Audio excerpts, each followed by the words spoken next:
Somewhere in Brooklyn, Hawkeye is on the prowl. He's been up for 3 days straight.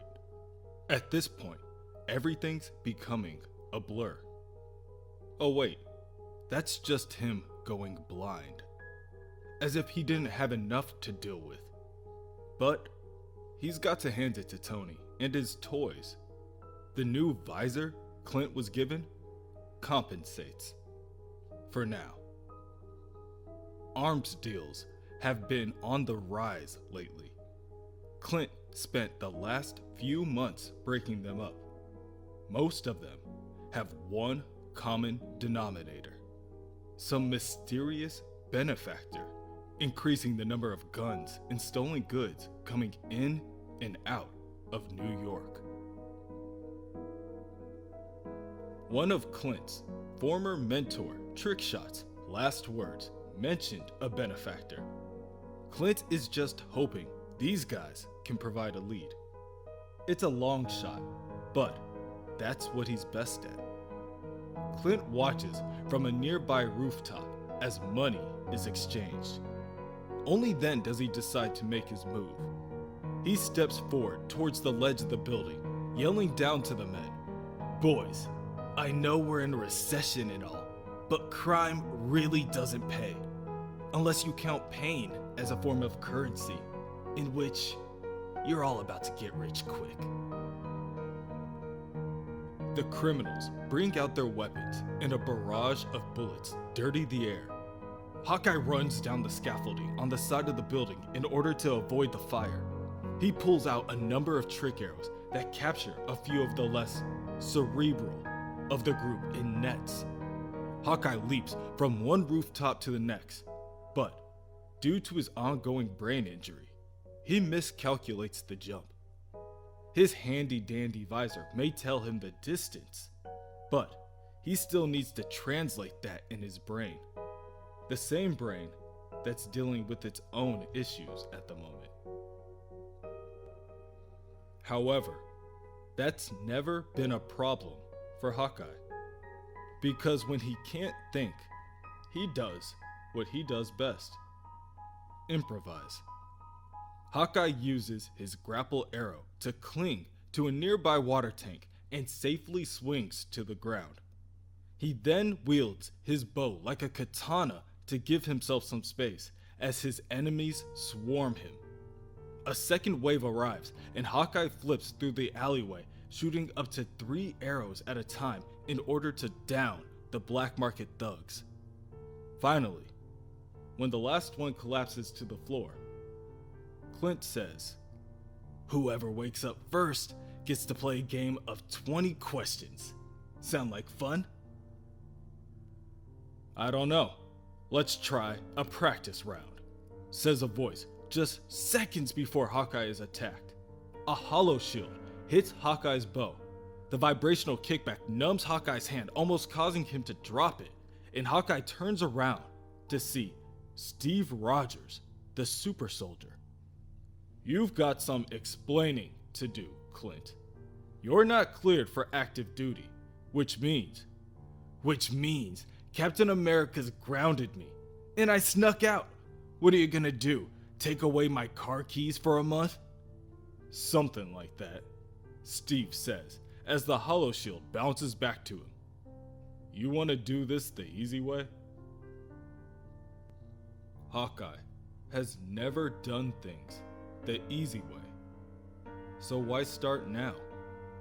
Starting out the easy way would have been painting a big flag on his chest, like Steve. For the rest of them to be a real hero, sometimes they have to make their marks differently. In the past, a middle-aged man and his elderly mother are being held at knife point in an alleyway. The thieves order the woman to hand over her belongings, and she almost does, but Hawkeye appears, dispatches the thieves, and frees the gentleman and his mother in almost an instant. The elderly woman tells Hawkeye she won't be easily fooled. She's read the news. She knows full well that Clint is nothing more than a thug. The middle-aged man tells his mother, "Nonsense. Hawkeye is a hero. You do your best, but people already have their minds made up, and changing them can be tough. Really tough. Even when the mind you need to change the most is yours. Sometimes, all you need is a little help." A few days later, the middle-aged man finds Clint stopping another crime and introduces himself. His name is Edwin Jarvis, and he works for the Avengers. Jarvis does not arrive with an invitation, more like a ruse, a plan to trick the Avengers into letting Clint join the team, a ploy to get the Avengers to understand that they may know Clint as a criminal, but now he wants them to see him as a hero, an Avenger. Surprisingly, it works, and Hawkeye is drafted to the team with the other second wave Avengers, Quicksilver and the Scarlet Witch. And while some things may be a dream come true, it's not always what you wished for. And suddenly, you start passing judgment on others, whether they deserve it or not. In the present, Hawkeye fires a number of arrows at Steve Rogers. Steve counters by throwing his hollow shield, but Hawkeye is able to dodge the attack by using his grapple arrow to pull him to a nearby rooftop. "Look, world leader, everyone else may fall in line when you come calling, but not this guy. Sometimes you gotta take things into your own hands." Steve tells Clint that normally he would be the first one to agree, but he's not the one going blind. "So we're clear, you're admitting you're a hypocrite. The guy who's gone off when he was dying, back from the dead, in armor, and am I missing any more?" Steve leaps to the top of the building, stopping Hawkeye before he can get too far off, and tells Clint that they still need to wait until the situation has been fully evaluated. It's bad enough that Clint's rushing into this revenge crusade pissed off, but he hasn't even had time to test his new equipment out. To demonstrate, Steve throws his hollow shield into the surrounding metal pipes and ventilation systems. The thunderous clanging that follows overwhelms Clint, and he is brought to his knees. "What's happening?" he asks. His palms pressed hard around his ears and his eyes forced shut in a desperate attempt to shut out the sound. Steve sprints towards Clint, leaps over him, and steals one of the arrows from Clint's quiver. "Told you, your cowl's audio sensors aren't fully calibrated. You have no idea what else could go wrong. Now, come back in and let's deal with this as a team. Your family. You deal with it," Clint grits out. Steve shakes his head before throwing the arrow he removed from the quiver back at Clint's feet. "Just remember, you brought this on yourself." The arrowhead hits the ground and explodes. The force of the blast pushes Clint back, and for a split second, he blacks out. In the past, when Hawkeye first joined the Avengers, he wanted to test his own capabilities. So, he spars with Captain America. He loses. Badly. But, as the days pass, he does get better. All he needs, the captain says, is a little more focus, instead of all the snark. Of course, this agitates Clint. He came for a spar, not a lecture. Clint can't help but wonder why, out of everyone, the captain is so hypercritical of him. The answer is simple. It's his potential. To Steve, Clint has more potential than anyone else on the team.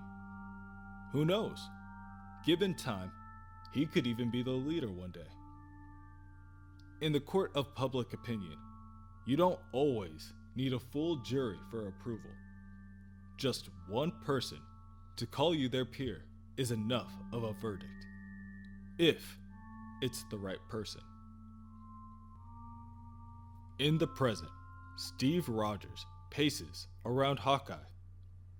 Those guys down there are a dead lead. You'd know that by examining the caliber and make of the dealing. You've always been your own worst enemy, Clint.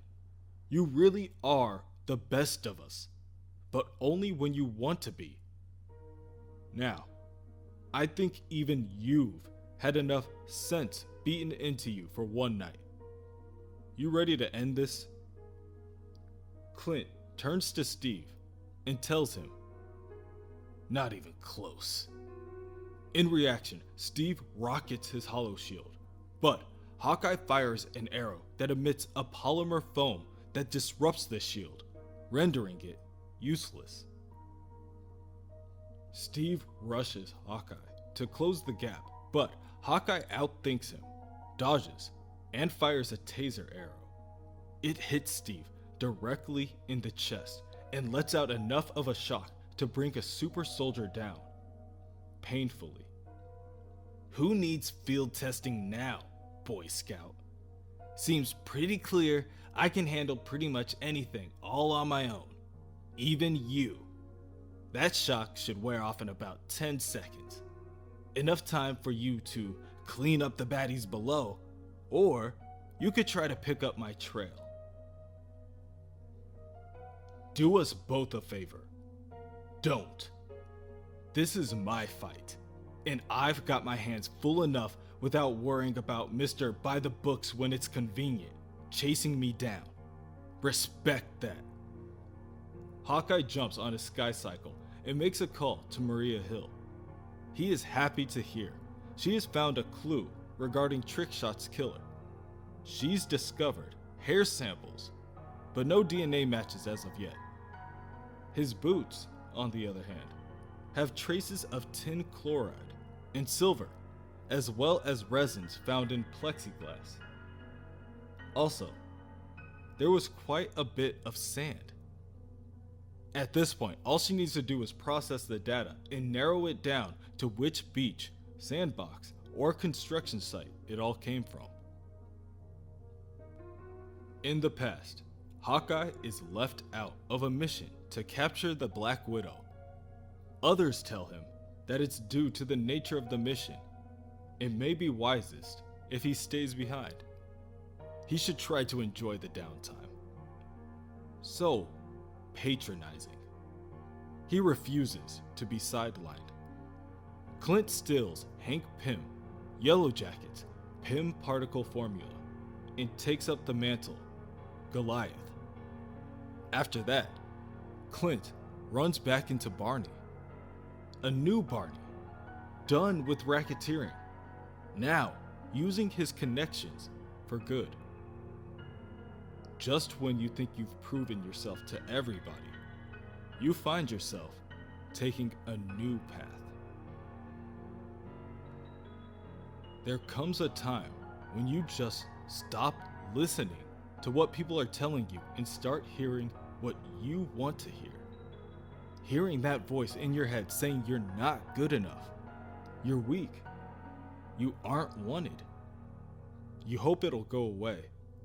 Instead, ignoring it, or worse, acting on it, only makes the problems grow. A fresh start, a new start, you think. That's what you need.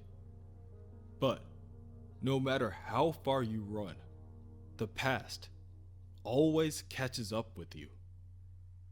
One chance. That's all Clint's brother wanted. a clean start, like him. In the end, he did kinda get that. All it cost him was his life.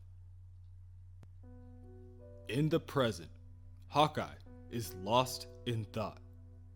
Trickshot's death is messing with him. He needs to focus and stop thinking about everything he's lost getting here. Shishom's clue on the benefactor is too broad.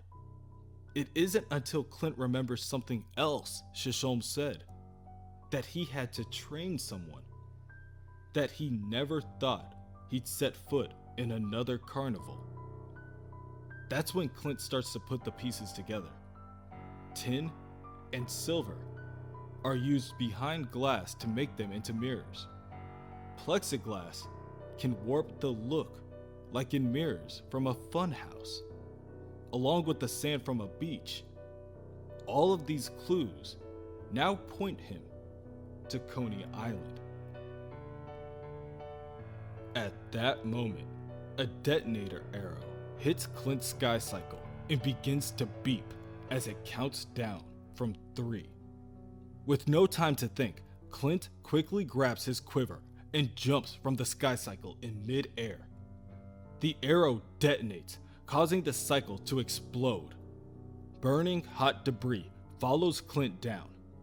He braces his fall and luckily hits the top of a train car speeding underway. That hurt, he tells himself, now attempting to roll off his stomach. Nuts! Now I gotta tell Tony I broke my new glasses on the first day. The new Trickshot approaches. He asks Hawkeye, "Heading to Coney Island without me? I should be hurt. Of course, I'm kinda more hurt it took you this long to figure it out. After all, you always were the smart one, and me, the tricky one." Clint is speechless. His eyes rattle up and down, scanning the man in disbelief. It's Barney. "Now," Barney tells him, "that, baby brother, is the look I've been dying to see."